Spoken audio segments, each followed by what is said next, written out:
அந்த கம்யூனிஸ்டோட யூனியன், அந்த தொழிலாளர் சங்கம் வந்து திமுக மீது பல விமர்சனங்களையும் தெரிவிக்கிறார்கள். ஆனா அந்த கம்யூனிஸ்ட் கட்சி வந்து பார்த்துக்கவங்க வந்து அந்த கூட்டணி இணக்கமாக தான் வைத்துக் கொண்டிருக்கிறார்கள்.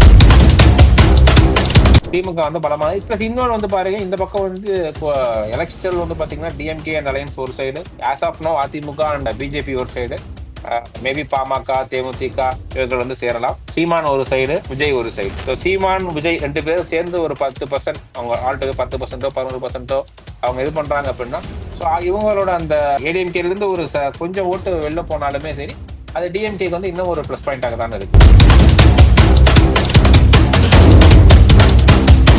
ஹெட்லைன்ஸா இருந்து ஃபர்ஸ்ட் பேஜ்ல வந்து அது ஒரு சப்ஜெக்டா கொண்டு வரணும். வந்து தமிழகத்தில் வந்து ஒரு ஒவ்வொரு இடத்துலையும் சரி, பட்டி தொட்டியும் சரி, எதிர்கட்சி தலைவர்களுடைய அந்த அறிக்கை வந்து விவாத பொருள் ஆக வேண்டும். மக்கள் எப்படி சிந்திக்க வேண்டும், மக்கள் எப்படி வாக்களிக்க வேண்டும், அவங்களோட பாசிட்டிவ் மட்டும்தான் மக்கள் வந்து விவாதிக்க வேண்டும் என்றெல்லாம் வந்து ஒரு பர்ஃபெக்டான ஒரு இதை பண்றாங்க. ஒரு அரசியல்ல வந்து ஒரு பேசிக்ஸ் கூட தெரியாம விஜய் அவர்கள் அறிக்கை விட்டுருக்காங்கன்னா கண்டிப்பா விஜய் ரெடி பண்ணிருக்க மாட்டார். யாரோ ஒருத்தவங்க ரெடி எழுதிருப்பாங்க, அவர் கையெழுத்து போட்டிருப்பாரு, இல்லை ஆல்ரெடி கையெழுத்து ரெடி ஆயிருந்திருக்கும், அதை ஸ்டாம்ப் பண்ணி ரிலீஸ் பண்ணிருப்பாங்க. திருச்சி டு சென்னை ரோடு மட்டும் வளர்ச்சியை கொண்டு வரும், சேலம் டு சென்னை ரோடு வந்து அழிவை கொண்டு வருமா? ஏன் இப்படி ஒரு கேள்வி இவ்வளவு சேலத்தை சேர்ந்த எடப்பாடி ஏன் கேட்கவில்லை? அப்ப நீங்க இது கேட்காம இருந்து கொண்டு இருந்தீங்கன்னா உங்களுக்கு எப்படி ஓட்டு போட முடியும்?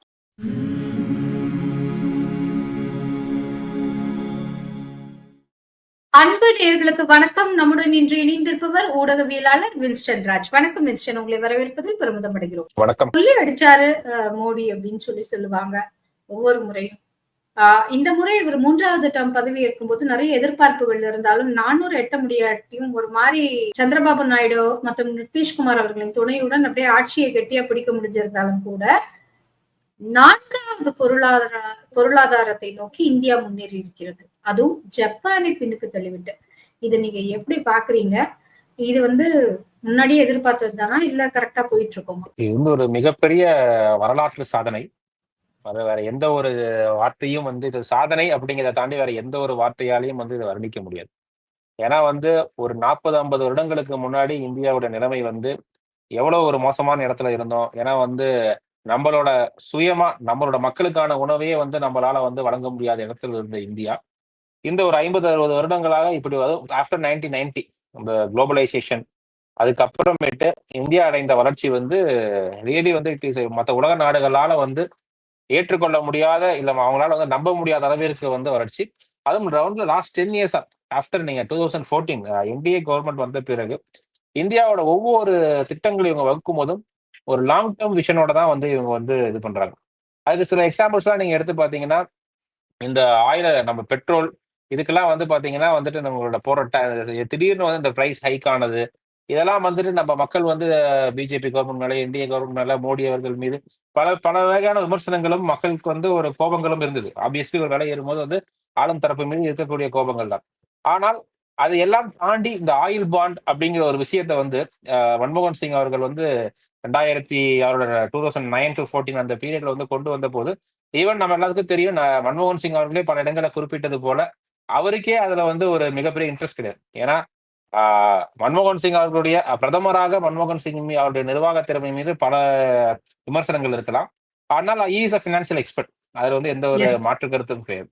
ஸோ அப்படிப்பட்டதும் சரி, பட் அந்த நேரத்துல வந்து ஒரு ஒரு எலெக்ஷன் மெட்டீரியலுக்காக வாக்கு அரசியலுக்காக வந்து அந்த பிரைஸை வந்து வைக்கணுங்கிறதுக்காக ஒரு மிகப்பெரிய சுமையை வந்து வருங்கால சந்ததியினர் மீது அப்பொழுதைய காங்கிரஸ் தலைமையிலான அரசாங்கம் வந்து வச்சது. அது எல்லாத்தையுமே வந்து இந்த கவர்மெண்ட் வந்து ரொம்ப எக்ஸ்ட்ராடினரியா ஹேண்டில் பண்ணாங்க. விலை வந்து கரெக்டா வந்து எப்படி ஏத்துனாங்க அந்த ஒரு மெயின்டைன் பண்ணிட்டு அதற்கு பிறகு அந்த ஆயில் பாண்ட் கடனை வந்து அடைச்சு அது மாதிரி வந்து ஒவ்வொரு விஷயமும் சரி ஒரு லாங் டைம் விஷனோட தான் வந்து இந்த கவர்மெண்ட் வந்து செயல்பட்டு கொண்டு இருக்கு. இன்ஃப்ராஸ்ட்ரக்சர் டெவலப்மெண்ட் வந்து right from first NDA government Vajpayee அவர்கள் பிரைம் மினிஸ்டர் இருந்தப்பே வந்து அந்த தங்க நாற்காலி சாலை, அந்த 4 வேஸ் ரோடு வந்து இந்தியாவில் வந்து அந்த 4 வேஸ் ரோடு வந்து it was one of the biggest boom for the economical development. ஏன்னா வந்து நம்ம இப்போ எங்கேயோ இப்போ கன்னியாகுமரியில வந்து செய்யப்படும் ஒரு பொருள் இல்ல வந்து ஃபார்மரால விளைவிக்கப்படும் ஒரு பொருள் வந்து ஹார்பர் ரீச் ஆகி உலகம் முழுவதும் போகணும், இல்ல இந்தியாவுக்கே மற்ற ஸ்டேட்ல போகுது அப்படின்னா ஒரு ரிமோட் வில்லேஜ்ல இருக்கிறது கூட வந்துட்டு உடனே அங்க பக்கத்துல ஹைவே இருக்கு. இமீடியட்டா it can reach the nearby port. Nearby airport, nearby harbour. அப்பதான் வந்து உலக அளவுல வந்து அந்த ஒரு வணிகம் செய்ய முடிகிறது. அதுவாக இருக்கட்டும். இப்ப ரீசென்ட்டா வந்து பிரைம் மினிஸ்டர் வந்து கேரளா வந்தார். So though it is a communist ruled state.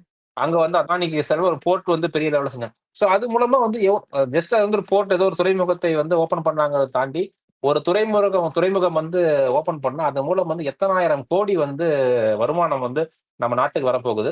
அதன் மூலம் எவ்வளவு பேருடைய தனிநபர் வருமானம் உயரப் போகிறது. ஸோ வந்து ஒரு காலத்துல இந்த தூத்துக்குடி சைடுலாம் வந்து பாத்தீங்கன்னா, இந்த தேங்காய் நார்லாம் வந்துரும். தேங்காய் நார்லாம் ஜஸ்ட் லைக் தட் யூஸ் பண்ணிட்டு அது வந்து சும்மா த்ரோ விறகுக்காகவும் இது பண்ணிடுவாங்க. பண்ண பொருள். ஆனா இன்னைக்கு வந்து அத வந்து ஒரு பை ப்ராடக்ட்டா யூஸ் பண்ணி, உலகத்தின் பல நாடுகளுக்கு வந்து அத வந்து ஏற்றுமதி செய்றாங்க. அமெரிக்கா போன்ற பல நாட்கள் வந்து it is made in India product தான் யூஸ் பண்றாங்க.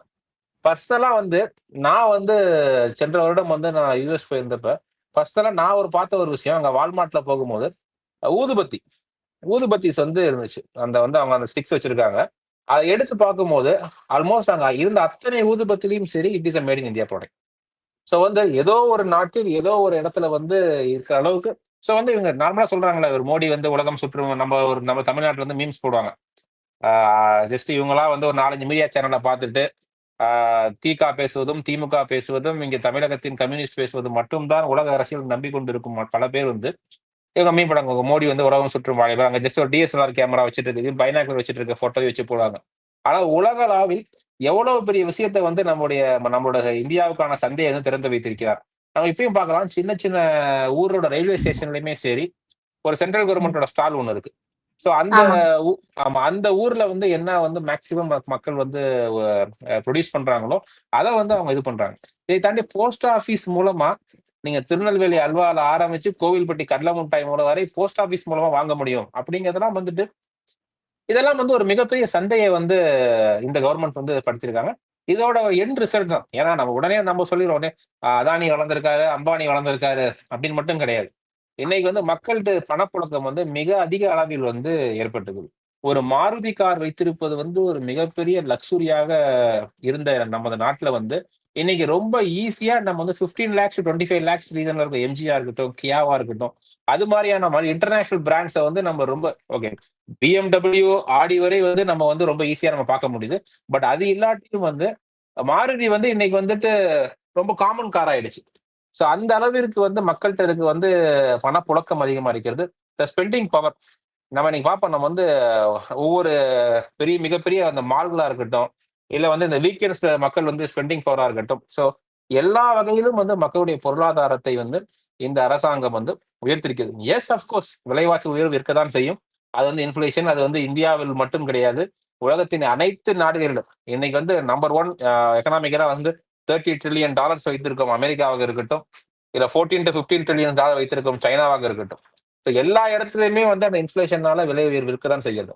அந்த விலை ஒன்றை வைத்துக் கொண்டு மட்டும் நம்மளோட வந்து அந்த அரசாங்கத்தை வந்து குறை சொல்லிட்டு இருக்காங்க. கண்டிப்பா சொல்லதான் செய்வாங்க. அதை தாண்டி ஒரு பொருளாதாரமாக பார்க்கும்போது நம்ம ஜிடிபி குரோத்தா இருக்கட்டும். இன்னொன்னு இன்ஃப்ளேஷன் வந்து இந்த வருஷம் வந்து பாத்துக்கோங்க. மேபி நெக்ஸ்ட் 1.5 மந்த்ல வந்து நம்ம இன்ஃப்ளேஷன் கால்குலேட் பண்ணி பார்த்தோம்னா, ஆல்மோஸ்ட் 3.5% உள்ள நம்ம இன்ஃப்ளேஷன் இருக்கும் அப்படின்னு வந்து ஒரு கணக்கிடப்படுகிறது.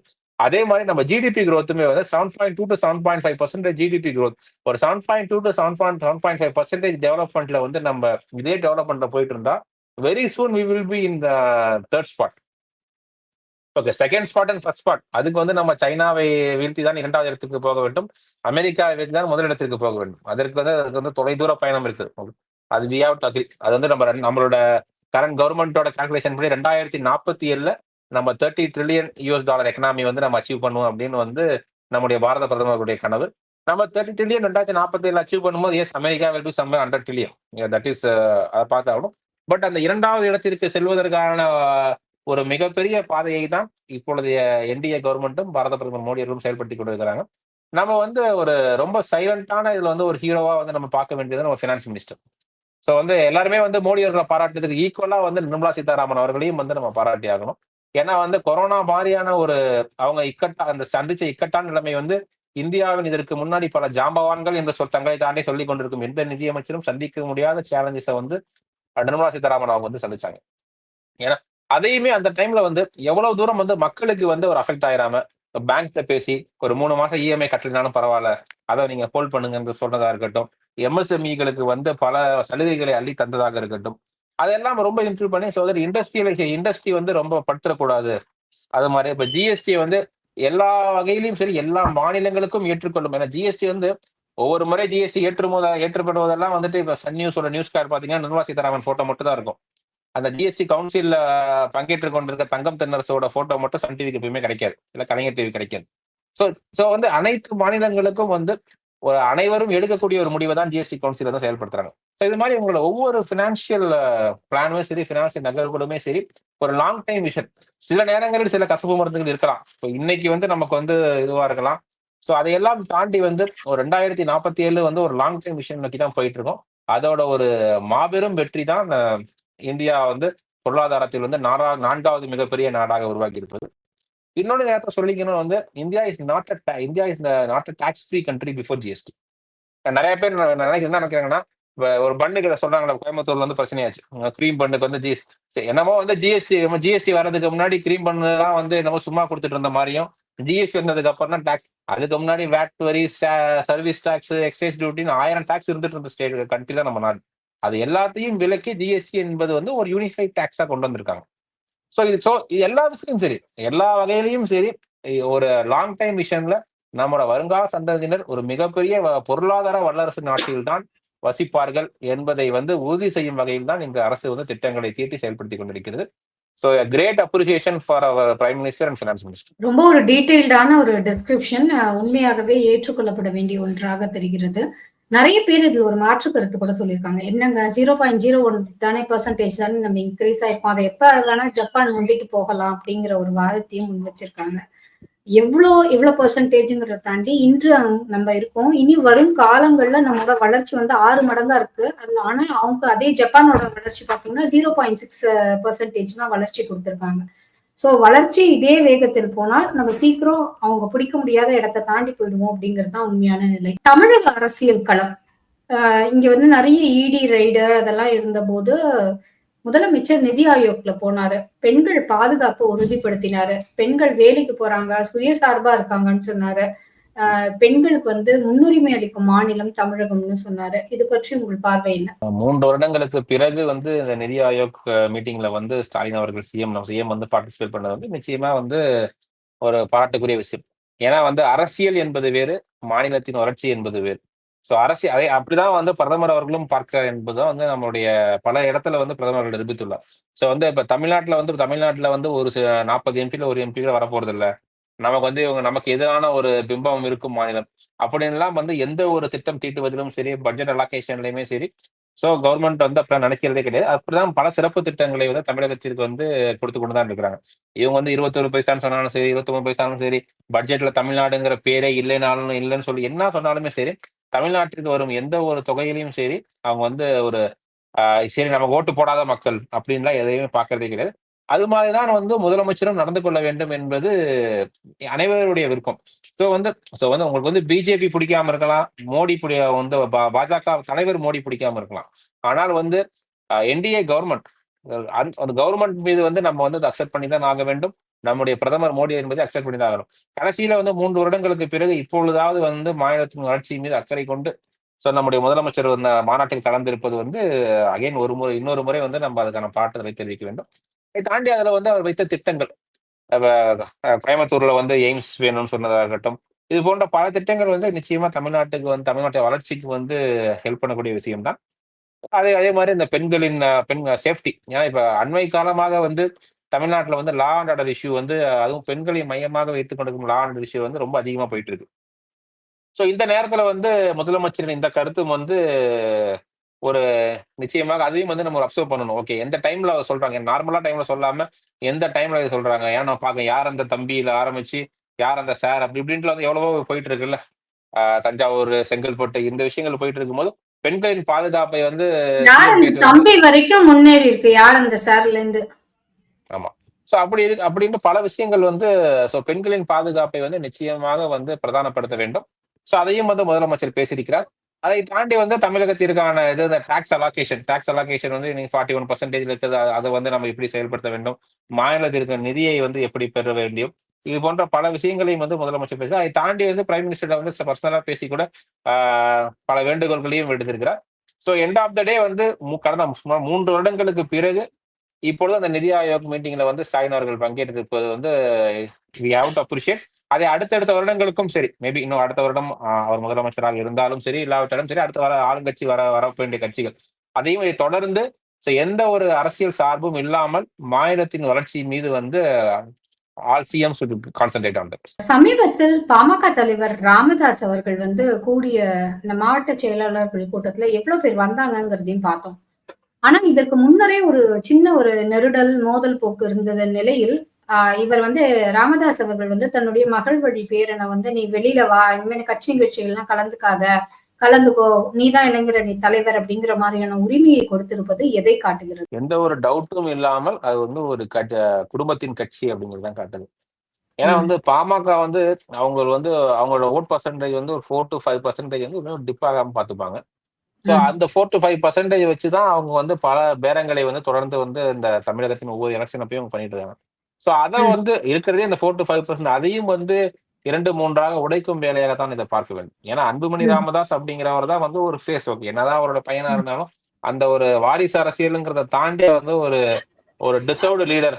அது 2016 இருந்து மாற்றம் முன்னேற்றம் அன்புமணி அப்படிங்கிற மாதிரி எல்லாம் அவங்க வந்து அதை விளம்பரம் செய்து அதற்கு முன்னாடி 2009-14 பீரியட்ல வந்து ஒரு மத்திய சுகாதாரத்துறை அமைச்சராக இருக்கும்போது சரி, அந்த பல விஷயங்கள் கொண்டு வந்து ஓகே அவர் வந்து ஒரு டிசர்வ்டு லீடர் அப்படிங்கிற மாதிரி அவர் கண்ணோட்டத்தை வந்து கொடுத்துட்டாங்க. மக்கள் ஓட்டு போடுறாங்களோ பாமக மீது பல வகையான கருத்து இருந்தாலும் சரி, அன்புமணி வந்து ஒரு டிசர்வ்டு லீடர் அப்படிங்கிற ஒரு குடும்பம் வந்து ஒரு சராசரி மக்கள்கிட்ட அதையும் வந்து அப்படி ஒரு காமன் பாயிண்டையும் வந்து உடைக்கக்கூடிய செயலாக தான் இதை பார்க்க வேண்டும். ஏன்னா வந்து இவர் வந்து ஆல்மோஸ்ட் ஐ திங்க் இஸ் 85, அவர் சீனியர் லீடர். அதுல வந்து அவர் மீது எந்த ஒரு மாற்று கருத்தும் கிடையாது. ஆனால் வந்து அவரோட ஃபேமிலி இதே வந்து அவர் குடும்பத்தை சாராம ஒரு பர்சனோட டேலண்ட் ஐடென்டிஃபை பண்ணியிருக்காரு. யாரோ ஒரு பாமக தொண்டர் வந்து கடைக்கோடில் இருக்க பாமக தொண்டரோட திறமையை ஐடென்டிஃபை பண்ணி அவர் அந்த இடத்துல கூப்பிடுறாரு அப்படின்னா அதை வந்து நம்ம பாராட்ட வேண்டும். ஆனா அப்படி எதுவும் இல்லாம நம்ம சொத்தை வந்து மகனுக்கு பாதி பிரிக்கிற மாதிரி அதை கொண்டு வந்து இது பண்றது வந்து நிச்சயமாக மக்கள் வந்து இதை பார்த்து வந்து சலிப்பு தான் அடைவார்கள். அவங்ககிட்ட இருக்க அந்த 4-5% ஓட்டும் வந்து இல்லை. ஏன்னா ஆல்ரெடி வந்து ஓட்டு வந்து பல விதமாக சிதற போகிறது. சோ அது நார்த் சைடு பாமக ஸ்ட்ராங்கா இருக்கிற பெல்ட்ல தான் வந்து விஜய் போன்றவர்களும் வந்து அதிகமாக களமாடுகிறார்கள். சோ அப்படி இருக்கும்போது அந்த இடத்துல வந்து இது மாதிரி ராமதாஸ் அவர்களுடைய இந்த முடிவு வந்து மேலும் அவர்கள் கட்சிக்கு வந்து பாதிப்பை ஏற்படுத்தும்.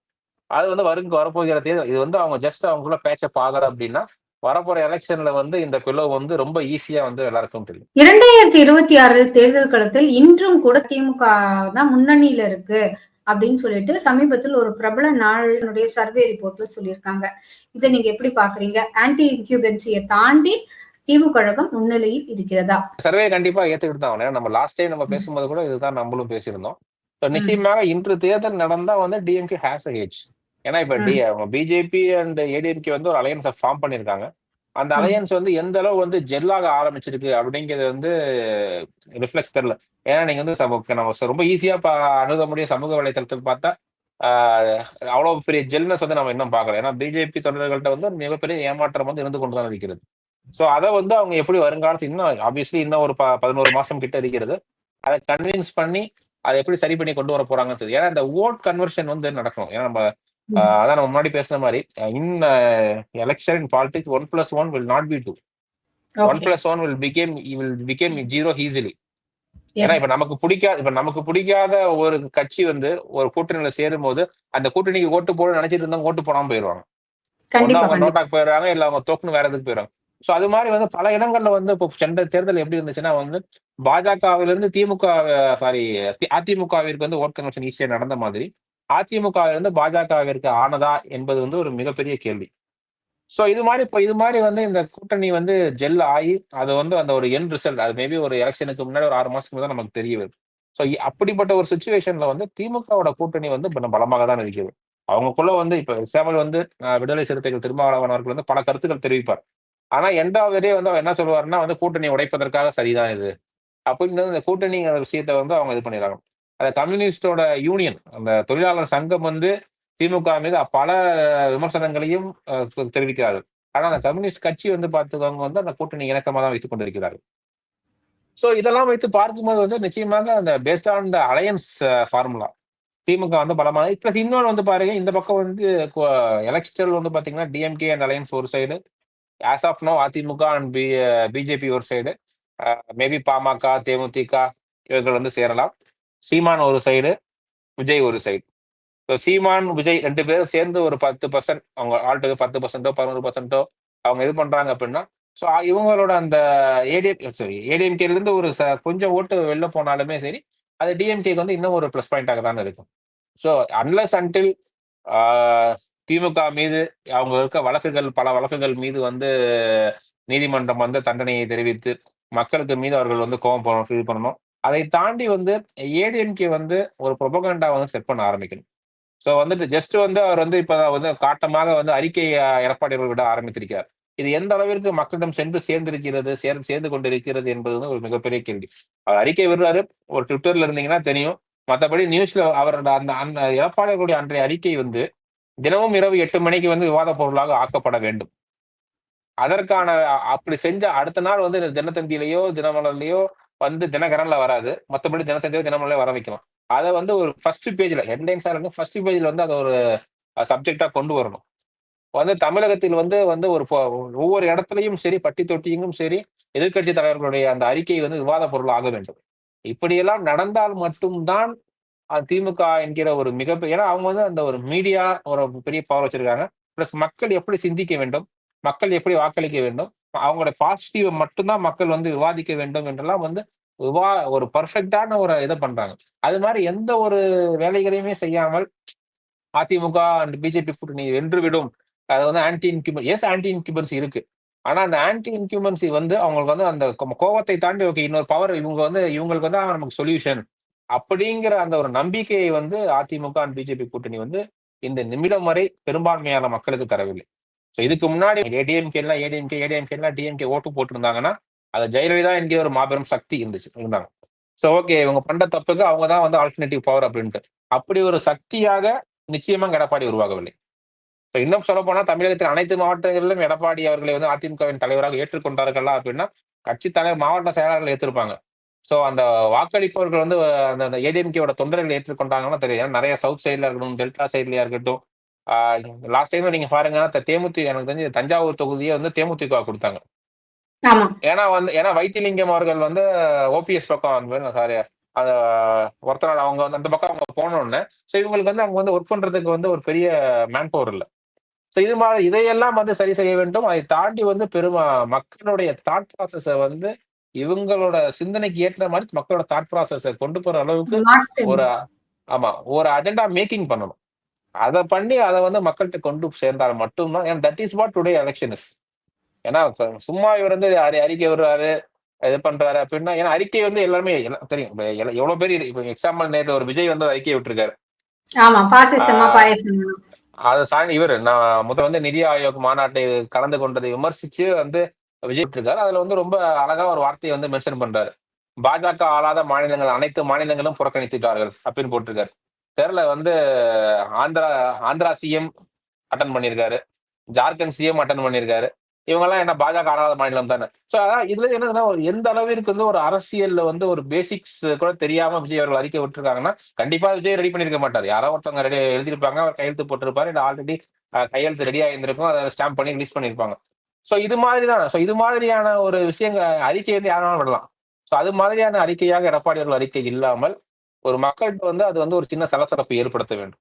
அவர் பேசுற ஒரு டாபிக் இப்ப இவங்க கரப்ஷன் பத்தி பேசுறாங்கன்னா அதை வந்து விவாத பொருள் ஆக்க வேண்டும். அதை திமுக எதிர்க்கட்சியாக இருக்கும்போது மிக சிறப்பாக செய்தார்கள்.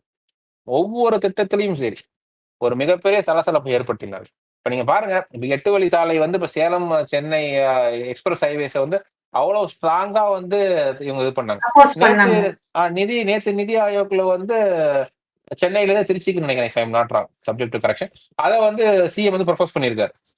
சோ அதை வரவேற்க திட்டம் தான். அதை வந்து நிச்சயமாக நம்முடைய வளர்ச்சிக்கு ஆனா வந்து அன்னைக்கு உங்க கருத்து இன்னைக்கு அப்ப Salem to Tiruchi to Chennai road மட்டும் வளர்ச்சியை கொண்டு வரும், சேலம் டு சென்னை ரோடு வந்து அழிவை கொண்டு வருமா? ஏன் இப்படி ஒரு கேள்வி இவ்வளவுக்கும் சேலத்தை சேர்ந்த எடப்பாடி ஏன் கேட்கவில்லை? அப்ப நீங்க இது கேட்காம இருந்து கொண்டு இருந்தீங்கன்னா உங்களுக்கு எப்படி ஓட்டு போட முடியும்? சோ இது மாதிரியான டிபேட்டை வந்து நீங்க மக்கள்கிட்ட கொண்டு போய் சேராம ஜஸ்ட் ஒரு ஆன்டி இன்குபன்சி மூலமா ஓட்டு விழுந்துரும் அப்படின்னு நம்பிக்கிட்டு இருந்தாங்கன்னா it is not going to happen. ரொம்ப நன்றி வின்ஸ்டன். இத்துணை நேரமும் அழகாகவும் தெளிவாகவும் சவாலான ஒரு விஷயத்த சாதனையா மாற்றி காட்டி இருக்கிறார் நம்முடைய பாரத பிரதமர் நரேந்திர மோடி அப்படின்னும், இனிவரும் காலங்கள்ல 2040 கண்டிப்பா 3வது மிகப்பெரிய பொருளாதாரத்தை நோக்கி இந்தியா முன்னேறி இருக்கும் அப்படிங்கிற உங்க கருத்தையும், அடுத்ததாக ஆன்டி இன்குபென்சி இஸ் தேர், ஆனா அதற்காகவே பாஜகவும் அதிமுகவும் கூட்டணி இருந்தாங்கிறதுக்காகவே அவங்க ஜெயிச்சிட்டாங்கிறது அர்த்தம் கிடையாது. இங்க நெரேட்டிவே இன்னும் நீங்க செட் பண்ணல. மக்கள் மனசுல திமுக ரொம்ப அழகா ஒரு நெரேட்டிவ செட் பண்ணி அதை நோக்கி தன்னுடைய களத்தை 4 வருஷமா எதிர்க்கட்சியா இருந்த போதும் ஆடினாங்க. இப்ப ஆளும் கட்சியா இருக்கும்போது இன்னுமே சிறப்பா மக்கள் மனசை மாற்றி அமைக்க ட்ரை பண்ணிட்டு இருக்காங்க. ஆனா நீங்க அறிக்கையில மட்டுமே ஆட்சியை பிடிச்சிடலாம்னா வெறும் அறிக்கை, வெற்றறிக்கை ஓட்டாக மாறாது அப்படின்னு சொல்லியிருக்கீங்க. இனி வரும் காலங்கள்ல தொடர்ந்து இது பற்றி பேசலாம் மிஸ்டர். நன்றி, வணக்கம். நன்றி.